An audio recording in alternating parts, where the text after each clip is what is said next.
Paramashivoham.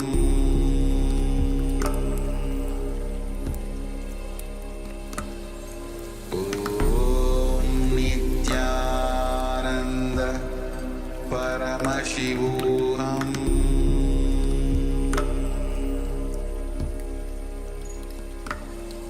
Om Nityananda Paramashivoham.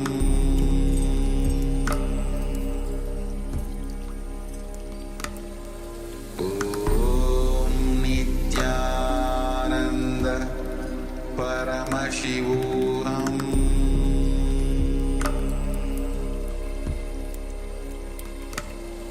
Om Nityananda Paramashivoham.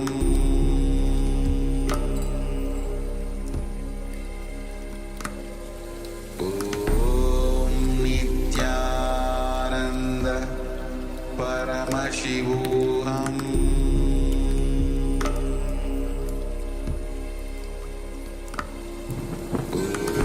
Om Nityananda Paramashivoham.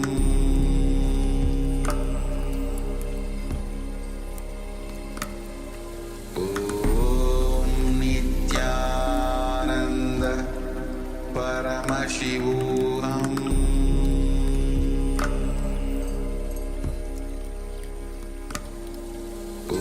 Om Nityananda Paramashivoham.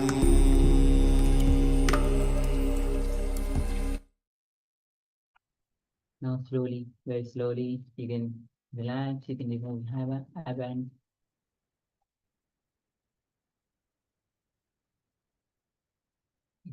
From the space of oneness, let's start sharing what sounds you reveal to you. Please go ahead and share every single detail of the image.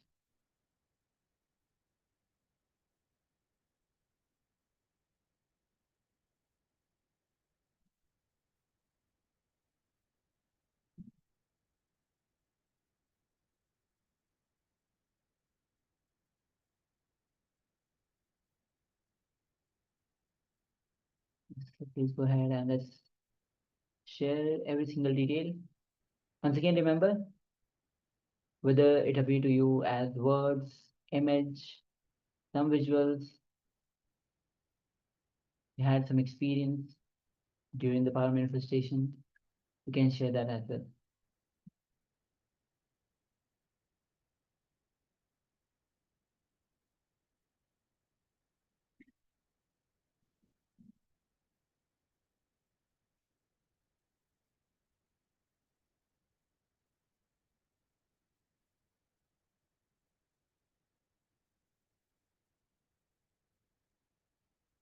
So once again, requesting everyone to share. Meanwhile, if you are still sharing, please continue to do so. Meanwhile, let's bring back the image.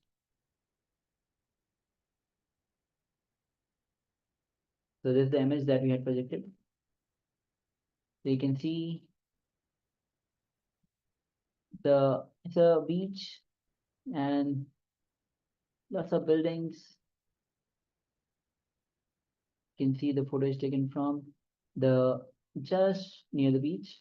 Water waves are coming, and you can see the nice golden color, golden clouds. Even the reflection is falling on the water itself. And if you go a little more details about the buildings which are there, you'll find lots and lots of details, including the color. Yes. So this is the overall image that we had projected. If you have seen anything, whether it is beach, water, the clouds, the gold, successfully you have manifested the power of Paramashivam. With this, now we'll be entering into the next revelation by Swamiji. The next revelation is going to be on the next, which is going to be on the true knowledge. Yes. Understand, as Samaji is only through the true knowledge you can experience that the ultimate space. So let's come to the space of listening and let's enter into revelation. Today's topic is true knowledge.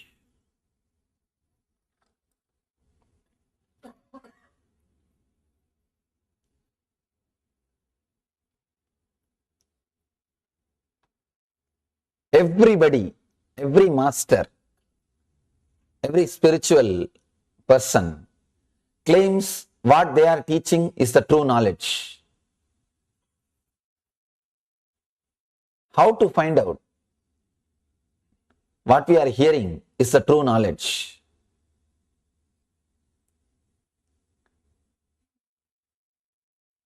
There should be a scale for Satya. There should be a scale for truth. What is truth? There should be definition. There should be clear idea with which we can find out whether it is truth or not. Mahavira is giving the touchstone definition of Satya here.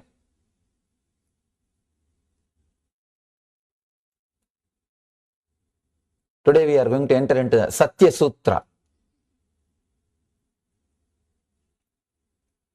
He is giving the techniques, methods to find out what you are listening is a true knowledge or not. Through these beautiful sutras, before entering into the Mahavira Sutras, I wanted to discuss few things about this truth so that you will understand the greatness of Mahavira's words. See, one beautiful thing is Mahavira has lived Kshatriya life, the life of a king. To tell you honestly, if somebody has renounced the life of a king, he has seen the truth in reality. Please understand, an ordinary beggar becoming a Swami or renouncing the world, he has nothing to renounce. He has nothing to renounce. You can't even say he has renounced the world or he has achieved something. No. A king renouncing, that is the greatness. King achieving. One more thing, when a king achieves enlightenment, even his expression will be very sharp and to the core, to the point. He will speak to the point because basically he is brought up without fear. King is a guy who only creates fear in others. He doesn't have fear. He doesn't bother. He is not going to use the socially polite words. But a guy who was poor or a beggar or a person who lived in forest, even if he becomes enlightened, he will not talk the truth completely. He has to use the socially polite words. He can't tell the truth which goes against the vested interests of society or king. But when a king becomes enlightened, he doesn't bother. He says the truth in the best way. He presents the truth as it is. Here, the best expression is happening because Mahavira was king.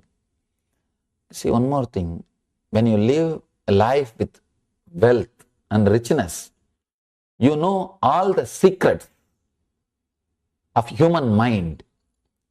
Understand? Wealth gathers around you only when you know the secrets of human mind.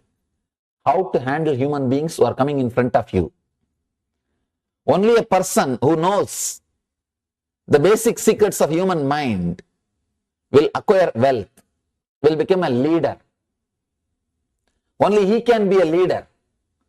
Here Mahavira lived the life of a leader and expressing the truth of enlightenment.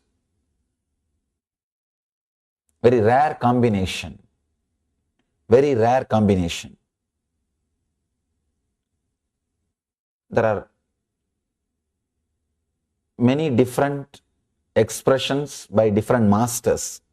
One, the person who was a beggar or who has never seen the world, just lived a life in forest and did meditation, became enlightened. His enlightenment will be the same, but his expression will not be sharp because his constitution or his mind, his inner software is not created based on fearlessness. One more thing, even after enlightenment, when you settle into the body, when you want to teach, you use the same mental setup which you left. You may not have the greed and fear which that mental setup was having earlier, before its enlightenment, but the setup will be the same. The software programming will be the same.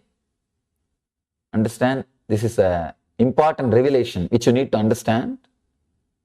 Only then you will be able to appreciate the greatness of Mahavira's expression. If a beggar becomes enlightened, he may not have the fear or greed which he had before enlightenment, but the mental setup of living without possessing anything, or the mental setup of living by begging, will be the same. So he has to use that mental setup only to teach, to relate with the world. Understand? The mental setup which you created after enlightenment also, you use the same mental setup. Only one difference, after enlightenment, if you want you can use, otherwise you can drop. You may have that freedom, but the mental setup, the software itself will be same. Here, Mahavira is having the best software to express enlightenment. The fearless leader software, through which he can see the depth and express it. The one thing what I expressed, that people who did not have anything, renounced the life, became enlightened. There are so many millions of examples I can give for this. Second, people who became enlightened but did not renounce after enlightenment. Example, Krishna, Janaka, all these great masters, they lived as kings, became enlightened, but they continued to live as kings.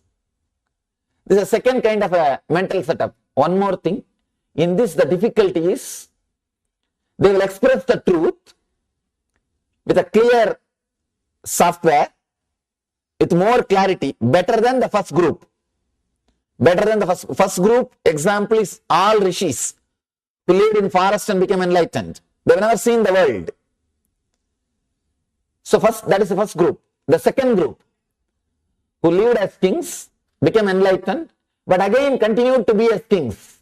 Here the big problem is, their teachings is interpreted, experienced, understood by the people who have vested interests. Understand? When you are talking to your ministers, even if they don't understand, they have to listen. But Mahavir has no captive audience. Mahavir is not talking to captive audience. When Krishna is speaking to his ministers, when he is teaching to Arjuna, practically they are captive audience. Even if Arjuna doesn't want, he can't escape from Krishna. He has to listen because he is receiving some service from Krishna. When your boss makes some joke, you have to laugh. You can't do anything about it. You have to. Same way, when Janaka is teaching, his whole court has to listen. They are captive audience. So, the person who is listening Whether he agrees or not, he has to listen. So complete truth expression is not possible. It's not possible. I don't sit with my ashramites and take these spiritual classes. I give them only the instructions what to do. They ask me, what is this, Swamiji? You are not sitting and talking to us like this Shiva Sutras or Jain Sutras and all these sutras. I tell them, Arey, you guys are captive audiences. Whatever I talk, you have to listen. No other way. That way, truth can never be expressed. Truth cannot be expressed to a person who is bound to listen. Truth can be expressed only to a person who has got the freedom to doubt and question. Who has got the freedom to doubt. See, you have a freedom. You can doubt me. And you have a freedom. You can put a question. You have a freedom to go out. Only to you, truth can be delivered. Truth can be delivered in its purest form only to a person who is not receiving anything else from a master.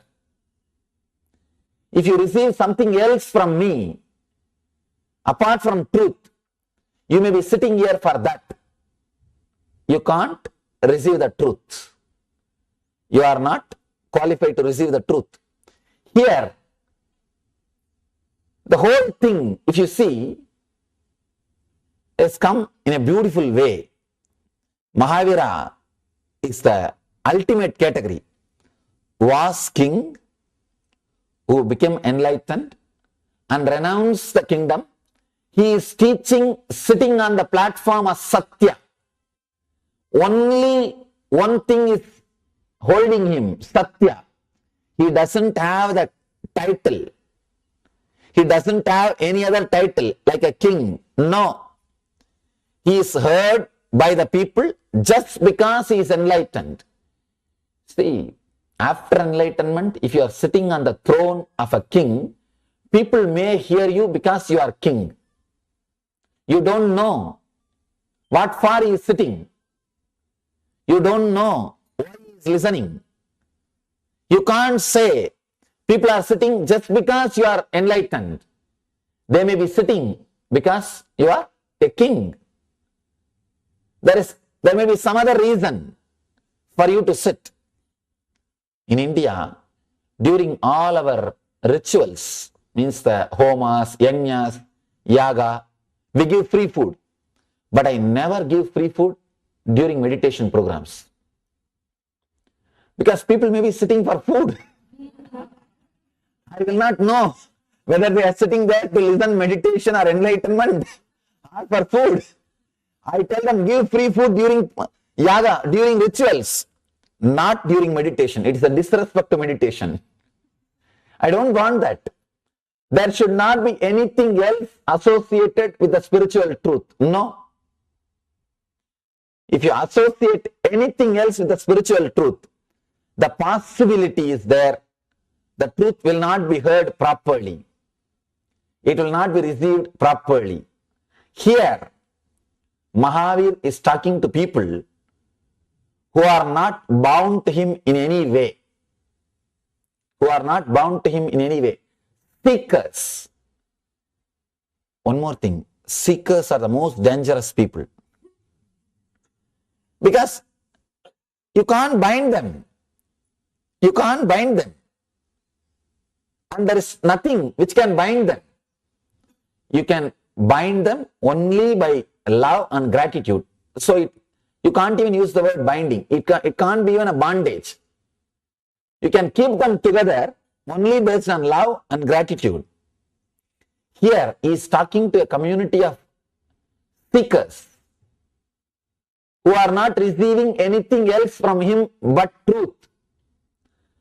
They are not there for anything else except truth. And he is not carrying any title. He has renounced all the titles. So nobody is sitting in front of him because he has got some title.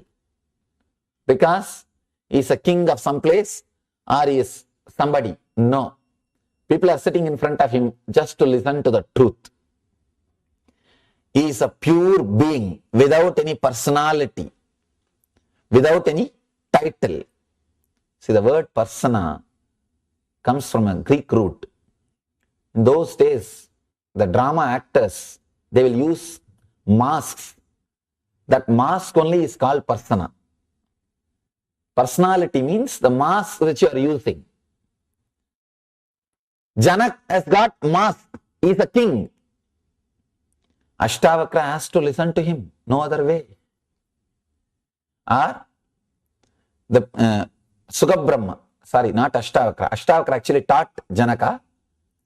Sugabrahma came to listen from Janaka. Sugabrahma has to listen because Janaka is a king. Sugabrahma is a captive audience. He is captured. He has to. Whenever a king speaks, you can't tell anything. But here with Mahavir, there is no other relationship except the master and seeker. The purity of relationship is important to maintain the purity of the teaching, purity of the truth. And one more thing, Mahavir has no vested interest. He is not talking to his people to make them do something. No, there is no ulterior motive. There is no goal. Whatever is said and done, Krishna has got a motive to deliver Gita. All he needs is Arjuna has to fight now. So he has to talk. He has to express the truth in such a way that Arjuna will start fighting. There is an ulterior motive. And not only that, Krishna is running a community. He is running a kingdom. So naturally, his words has to be heard. So the purity of relationship is not there. One more thing, Arjuna was thinking himself as a friend. That's why in Gita he says, Krishna, forgive me. I thought you are my friend. Hey Krishna, hey Yadava, hey Shaketi. I called you as Yadava by your community name. I called you as my friend because he was thinking as a friend. So the purity of relationship is not there. You can't deliver a truth to your friend. You can deliver a truth only to a seeker. Here, the best mental setup, best software, and the greatest enlightenment, greatest experience of enlightenment, and right persons with the right attitude sitting in front of Mahavir. So the best truth is being delivered. True knowledge is coming out. He is giving us the scale. He is teaching us what is Satya and how to find out whether something is truth or not. One more thing, even Patanjali, the greatest scientist of the inner world, says Apta Pramana. The words of an enlightened beings can be accepted as a truth. So that can be considered as a scale. If an enlightened being says, you can take it for granted, it is truth. But Mahavir says no. He doesn't even want to say that anything told by an enlightened being is truth. No. Because who knows whether somebody is enlightened or not? God doesn't give certificate. What to do? We don't have a certificate. So Mahavir goes a step further. He is not accepting Apta Pramana. He is not accepting Vedas are the ultimate truth. No. Apta is not accepted in Buddhism and in Jainism. Both religions, Apta Pramana is not accepted. Apta Pramana means the words of the enlightened ones. No. They say everything should be scrutinized. There is no such thing as Apta Pramana. There is no such thing as words of the enlightened beings. No. Everything has to be scanned. Everything has to be analyzed. He is giving beautiful teachings to find out what is truth and which is true knowledge. One more thing, please understand, this true knowledge, this is like a touchstone. If you use the sutras and analyze all your decisions which runs your life, all your ideas which is base for your life, you will achieve Satya. Lord so says, if you are established in truth, you don't have to do any spiritual practice. If you understand this one sutra and redefine all your decisions, ideas, concepts about your life, you don't need to practice any spiritual discipline. You are enlightened this moment. All you need to do is redefine all your ideas. See, there are only few pillars on which your life is standing. Your life is established. Your desires, your idea about yourself, means positioning yourself. How you position yourself in the inner world. Understand, I am not talking about how you position yourself in the outer world. That all of you know it's not worthy. Not only that, it's a pure lies. All of you know whatever you may talk about yourself to others, but you don't believe that. You may make others to believe. You really don't believe. Just look inside. You can laugh at yourself. I always tell people, really, when you sit alone and start thinking what all you project as you, actually, if you really believe what all you project as you, by now you would have become enlightened. Because Ramakrishna says, Man Muk Ek Karo, means the mind and the words, if you make it as one, you are enlightened. If you believe what you speak about you, you are enlightened. Actually, whatever you speak about you, start believing that in a strong way is also a spiritual practice. Whatever you are talking about you, I am this, I am that, you don't know me, all those things you start believing. But the difficulty is you won't believe. That's the problem. When you try to believe also, your mind will tell, you can talk all these things to others, not to me. If at all you can, people come to me. Many times I've seen, they come to me and they just wanted to throw their weight to impress me. And they come and tell me, you know, I'm this, I'm doing that, I do so many philanthropical activities, I do this, I do that, I have so much wealth and I give so much and all those things. At the end of the conversation, I ask them only one thing. Sir, do you really believe now whatever you said? They say, what? Yes, we do believe. That's why we are talking to you. I tell them, do this only one thing as a spiritual practice. Go back. Now, whatever you told me, write it down. Again and again, help yourself to believe that. That's enough. Either you should tune your mind to your walk, or you should tune your walk to your mind. Either you should tune your words to your mind, or tune your mind to your words. Some one thing, all Ramakrishna says is, let your word and mind be tuned. You can do anything. Either talk only what you believe as you, or believe what you talk as you, what you talk about you. Then you won't have pus. You won't have cancer. The gap between the words and what you believe, that space is what I call cancer or depression. If you are carrying a depression in you, be very clear, you have that gap between your words and your being, between your words and what you believe. If you can remove that gap, you will not have the tumor which I call depression. See, any person who does not have depression is enlightened. If you are not enlightened, be very clear, you carry depression.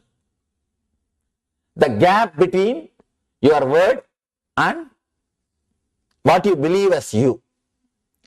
The other day, one of our devotees was telling me, another one devotee who saw this latest movie, secret movie, he came and told him, I became enlightened from today. And the guy who was talking to him, he is a strong intellectual guy. He took him to task. Within 10 minutes, that fellow lost the enlightenment. He was trying to convince himself for years or months that he is enlightened. This fellow took away his enlightenment in 10 minutes.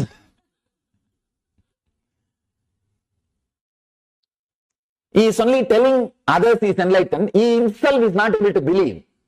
Because anybody can come and talk to you and in 10 minutes you lose your enlightenment. Then what kind of enlightenment? Either you should have courage to really believe what you are talking, or talk only what you believe. See, one thing, important thing, this is an important truth which you should know. Sometime you may radiate enlightenment without even knowing the word enlightenment.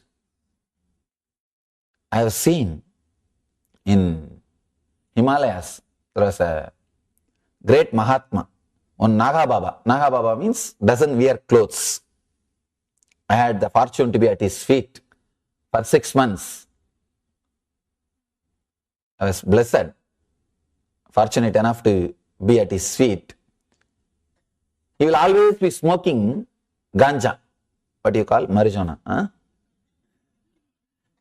You may think that how can a person who is smoking ganja be enlightened? That's what I also thought. When I went to serve him, you see, traditionally you are supposed to serve elderly sadhus to achieve enlightenment. So before my enlightenment, I was serving. Wherever I see some elderly sadhu, I'll go and sit at his feet. I'll give them whatever food I can collect and give, beg and give, and wash their vessels. And whatever little help, small help I can do, I used to do. One thing, I was surprised. I have never seen him eating. No food. And no water. Except ganja, nothing else. I was shocked. But such a pleasing person. I don't have any word. When you go and sit around him, you will feel so beautiful. And you will feel like sitting around him because you are so innocent. He is not even aware he is innocent. He is not even aware he is innocent. I have never seen him wearing any clothes. He's an avaduta, Naga, no clothes. And he is not even bothered. He is not bothered about anything around the world. Anything which is happening around him in the world is just in a high state of samadhi. One day I asked him, Baba, you are such a great person, why are you smoking ganja? And don't you think it is an immoral thing? And people will start smoking, seeing you. And already they are doing. They want only some reference. They want only some reference. And especially a person with a reverence, if he becomes a reference, then you can do anything. I asked him. He said that beautiful word. Fool, you think that a big elephant can be tied inside a small hut? I can't live inside the body without any desire. So I have to just dull myself. Understand? When he said, I saw the authenticity. The other guy also, one more guy came and spoke to me. He said, Swamiji, I am also smoking to put me inside the body. I told him, do whatever that Nada Baba is doing, then do this also. He doesn't wear clothes, he doesn't eat, he doesn't drink. You also do all those things. Then do these things. Then you can justify. You can't just do whatever you want unless it becomes your experience. One important thing I saw in him, when he was telling that I had to dull myself, it was an authentic truth. His mind and his words were in one line.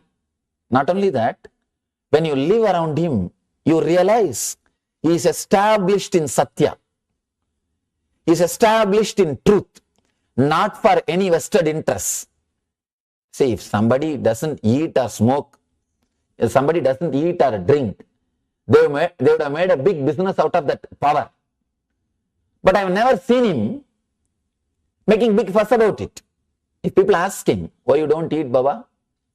He says, who will get up and go and cook and eat? Forget about it. He will not even show that it is a big power. You won't even see that ego, that he lives without food and water. No. When you are really established in truth, you will not be aware of your own powers. You will only radiate, but you will not know those words. I asked him, what is Atmajnana? He does not even know that word, but he is an Atmajnani. What to do? He is radiating Atmajnana. He is radiating enlightenment, but he doesn't know the word. And he said, I am fortunate I did not learn about Brahman. I achieved Brahmajnana because I did not learn those words. Same way, Ramana Maharshi. When people ask him, what is the Brahmajnana, what is the Atmajnana?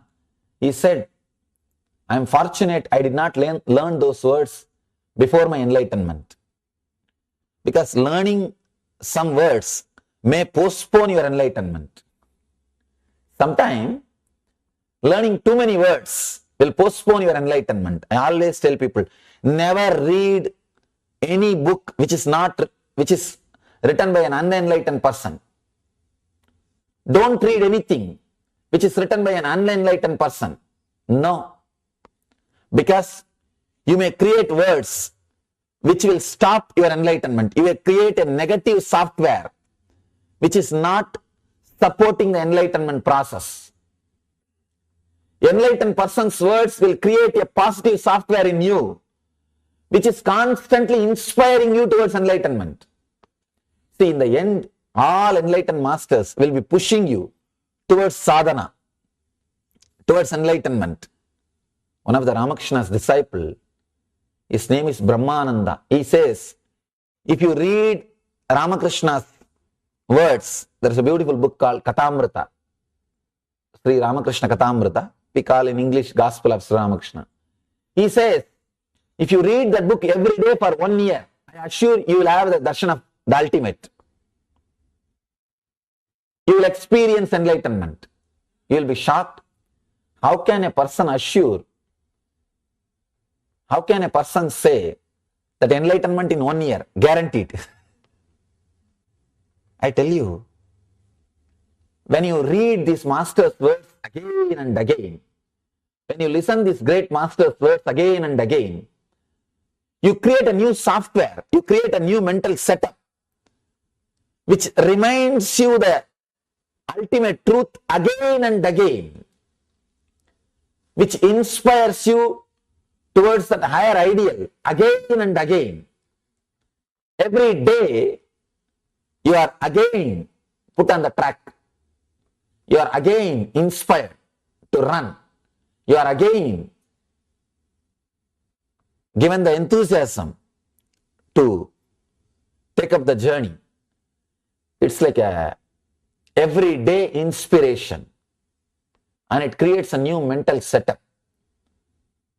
It is true, when you read or listen to the master's words for 1 year, and 1 year is too much time. 1 year is enough to create a mental setup which will radiate enlightenment. It's like there is a light. In every one of you, that light is there. In front of the light, if there is a wall, that light can't shine. If there is a glass, that light can penetrate and it can shine. Putting glass instead of wall is reading enlightened beings' words. As of now, you have a big wall. In front of your light, the Swayam Prakasa Jyoti, the self-effulging light, which is inside your being, you have put big wall. That wall is your mind. If you just put a glass instead of that wall, the glass means the mental setup which can allow that light to express itself. The mental setup which does not block or stop that light expressing itself. You will see that enlightenment is radiating through your senses. It is radiating through your being. See, I can't even say enlightenment needs to be achieved. No. Your senses are supposed to be purified so that that light can penetrate and express through it. That's all. All of you are having it. No doubt about it. All you need to do is purify your body and mind so that you can allow that to express through it, so that it can radiate. Nothing else needs to be done. The purifying mechanism or the alchemy process, you can't even call as mechanism, alchemy process is what I call flooding yourself with this truth, Satya. Vivekananda says, flood your whole being with the truth. Whatever can be washed away, let it be washed away. The earlier they are washed away, better for you and the people who are around you. See one thing, if you have a clear idea about what you believe as you and what you talk about you, what you express as you and what you believe as you will attract that same kind of people around you and you will live completely ease. See, one thing, there is no such thing as morality. If you have the wrong ideas about morality, only then you need to hide what you are and you need to project what you want, what people want you. You need to project yourself as society expects you to be if you have the wrong ideas about morality. The only one thing you need to understand is just be what you are. This is the ultimate morality. If you lose some friends because of that, perfectly all right, nothing wrong. It is better to lose your friends than yourself. If you present yourself as your friends want you to be, you will lose you. You are more valuable than your friends. Understand one more important thing. If you start talking about you which is not you, by and by you will get confused. Who are you? Now really, see, whatever you speak continuously, you start believing that as a truth. That's a big difficulty. Really, take this as a simple spiritual practice and try to do. Just 10 days, again and again tell everybody that you are a honest person, you are a person with the truth, you are a person with the truth. Just continuously, even if they are not ready to listen, you talk. Just say, after 10 days you will start really believing it.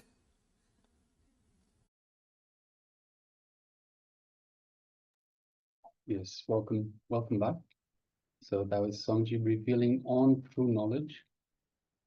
So next we are going to move into an internalization exercise for true knowledge. Now, See, Swamiji has revealed that everybody, every master, every spiritual person claims what they are teaching is true knowledge. But how do we find out what we are hearing is the true knowledge? See, Swamiji beautifully told that if you are coming to him and you are expecting something else from him as well, the truth as it is cannot be related to you. It is only for seekers that have the freedom to doubt, to ask questions, to inquire further, that this true knowledge can be delivered. But if you're coming, for example, for getting some food, anadan, then you might just be there for the food, so the true knowledge cannot be imparted to you. You will be partial to it. You're willing to say yes, yes, yes, now give me the food kind of thing. So how do we find out what we are hearing is true knowledge? There should be some sort of a scale for satya. Satya is truth. There should be a scale for truth. What is truth? There should be a clear definition. There should be a clear scale with which we can find out whether it is truth or not. Mahavira, the great enlightened master, is giving the touchstone definition of satya in this session. So let us understand from the great enlightened master Mahavira about truth. To understand, this is an important revelation which we all need to understand. Only then we'll be able to appreciate the greatness of Mahavira, how Mahavira expressed. So after enlightenment, you use the same mental setup with which you had before enlightenment. But the only difference is after enlightenment, if you want, you can use, otherwise you can drop. You may have the freedom, but the mental setup, the software itself will be the same. Here, Mahavira has the best software to express enlightenment, the fearless leader software, through which he can see the depth of truth and express it. Mahavira is the ultimate category. He was a king who became enlightened and renounced the kingdom. He is teaching sitting on the platform of Satya. Only one thing is holding him, Satya. He doesn't have any other title like a king, no. So yes, Mahavira says, being continuously alert, one should renounce asatya, which is non-truth, the opposite of truth. So satya is truth, asatya is the opposite of truth, so non-truth. So once again, being continuously alert, one should renounce asatya and speak only truthful, honest words. Speaking such truth is difficult indeed. A true sage does not speak words which can hurt others. Similarly, any true person should not speak sinful words, even in anger, greed, fear, or ordinary talk with friends and relatives. The practice of Satya needs continuously being alert. Being continuously alert, one should renounce asatya, that is non-truth, and speak only truthful, honest words. If you compromise on honesty, then all the other vows are questionable. If you compromise on this honesty, you are gone. You can't be helped. Then you will allow all the other possible negativity to happen in you. You will be shocked. There is no word which is truth. You are habituated. Even small things, you plan how to present to get maximum out of a situation. You do not tell what exactly happened. There's an automatic censor system inside of you. So nothing is truth. Not a single word is pure truth. So once again, we have been systematically turned into a censor machine. So we censor our words so we don't hurt somebody, we don't say the wrong thing and have consequences. So everything that we say cannot be equated to pure truth. So we have a sensor system because we are afraid that we might tell whatever we are thinking, and we have to prepare and carry notes because we're not supposed to speak what we are thinking. We are supposed to speak only what we are supposed to speak. This is what societal conditioning has done to us. Understand? That is why you carry notes. Your carrying notes means you are supposed to speak what is going on. You're supposed to edit and present. If you edit and present, you will become tired because of such a big process is happening inside you all the time. So first, words will come. You'll have to edit them and see the hints and connect with them and then speak. So naturally, 3 or 4 processes are happening inside of you. You'll become tired in 1 or 2 hours, and the person who is hearing also will become tired. Yes, Mahavira says, speaking such truth is very difficult indeed. Your very consciousness has to be raised to a different level. Just speaking the truth is impossible by any person unless you are constantly being alert. So this is once again coming back. Truth requires being alert at all times. Maybe you can take this small homework, so you can do this as was being revealed. If you just try for 24 hours, only then you will understand the meaning of the word being continuously aware. Today you need to carry only one message, only one line, being continuously aware.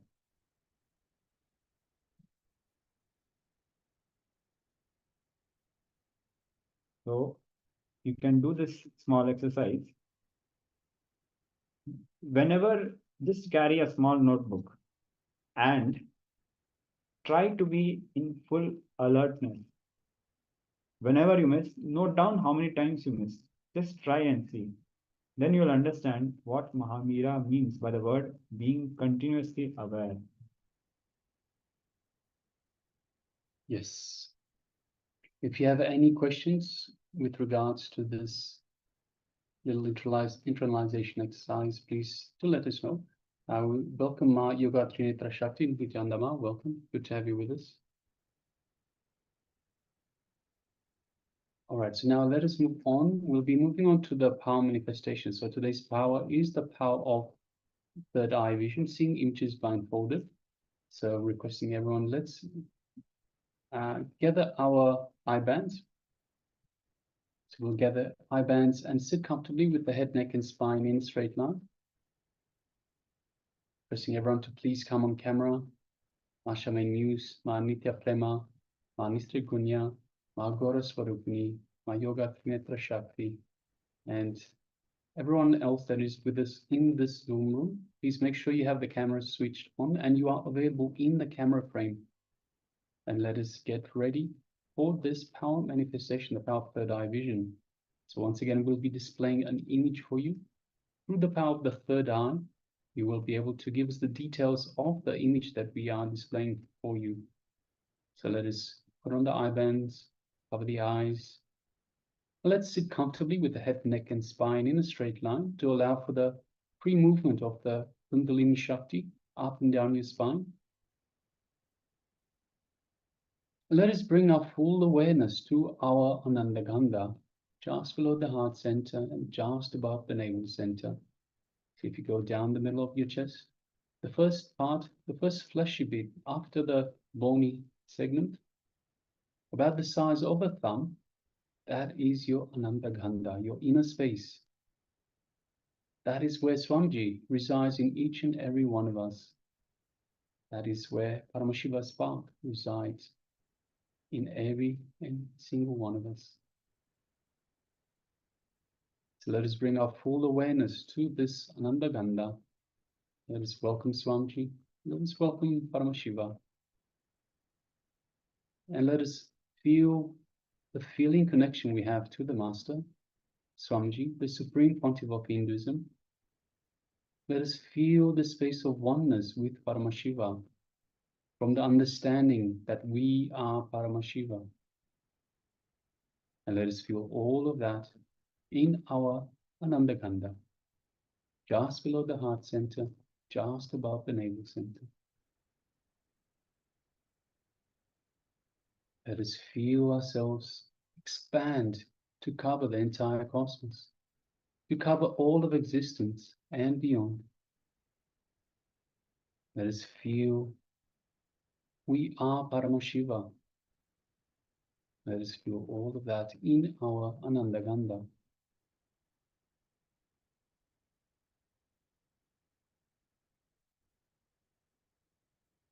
Yeah, from this space of oneness with Paramashiva, let's start chanting the Mahavakya.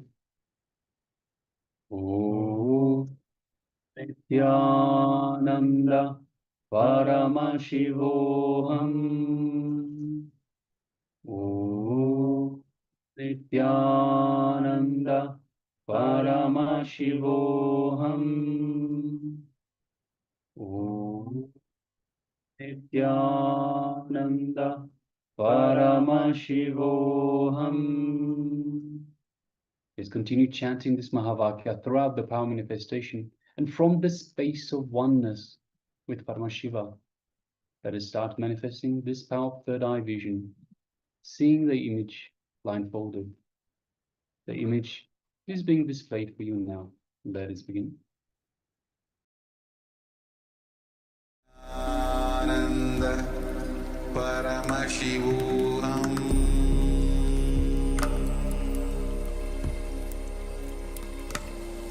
Om Nityananda Paramashivoham.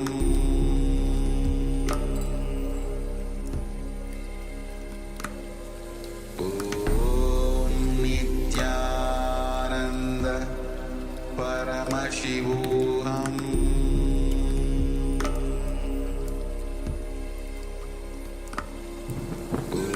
Om Nityananda Paramashivoham.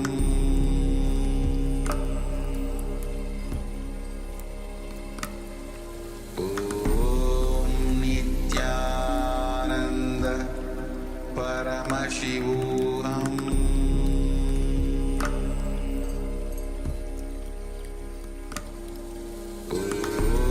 Om Nityananda Paramashivoham.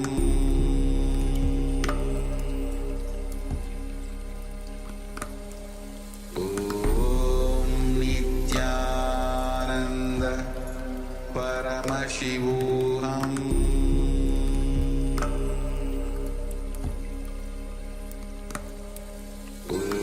Om Nityananda Paramashivoham.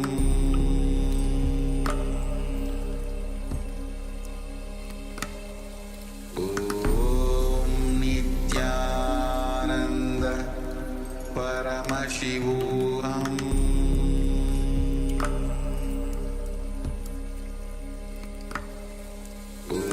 Om Nityananda Paramashivoham.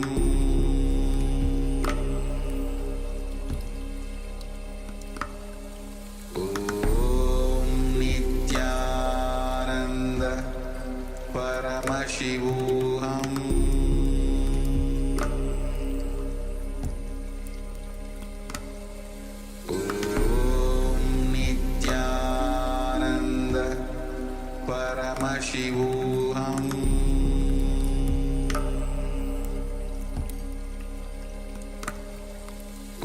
Om Nityananda Paramashivoham.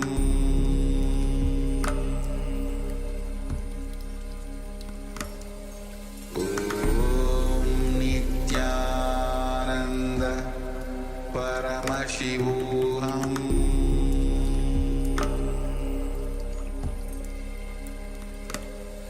Om Nityananda Paramashivoham.